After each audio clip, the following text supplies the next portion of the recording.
এই জন্মে না শুভশ্রী তার নাম থেকে দেবকে সরাতে পারবে? এই জন্মে শুভশ্রী তার নাম থেকে আমাকে সরাতে পারবে না। হ্যাঁ ভিউয়ার্স, এবার প্রাক্তন প্রেমিকা শুভশ্রীকে উদ্দেশ্য করে একই বললেন দেব।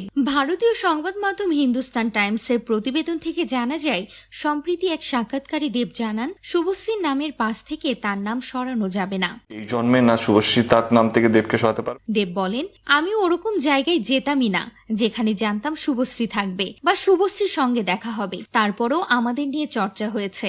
এটা সত্যি যে এই জন্মে না শুভশ্রী তার নাম থেকে দেবকে সরাতে পারবে, না আমি আমার নাম থেকে শুভশ্রীকে সরাতে পারবো।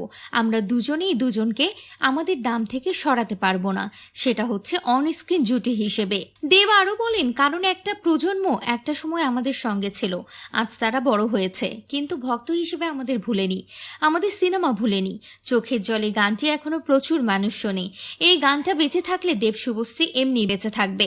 সবশেষে অভিনেতা বলেন, দেব শুভশ্রী শুধু ব্যক্তিগত জীবনের জন্য বিখ্যাত হয়নি, আমরা আমাদের কাজের জন্য খ্যাতি পেয়েছিলাম।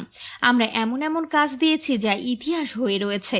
তাই এই জন্মে না শুভশ্রী তার নাম থেকে দেবকে সরাতে পারবে, না আমি আমার নাম থেকে শুভশ্রীকে সরাতে পারবো। একটা সময় টলিউড সুপারস্টার দেবের সঙ্গে শুভশ্রীর প্রেমের সম্পর্ক ছিল ওপেন সিক্রেট।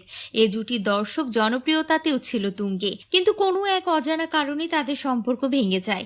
সম্পর্ক ভাঙার মুহূর্তে এই জুটি 2015 সালে সর্বশেষ অভিনয় করেছিলেন ধূমকেতু সিনেমায়। সিনেমার কাজ 2013 সালে শুরু হয়। 2 বছর সিনেমার শুটিং চলে, কিন্তু শেষে একাধিক কারণে ছবিটির মুক্তির পথে হাঁটতে পারেনি। অবশেষে দীর্ঘ 9 বছর পর প্রেক্ষাগৃহে ধূমকেতু মুক্তি পাচ্ছে আগামী 14 আগস্ট।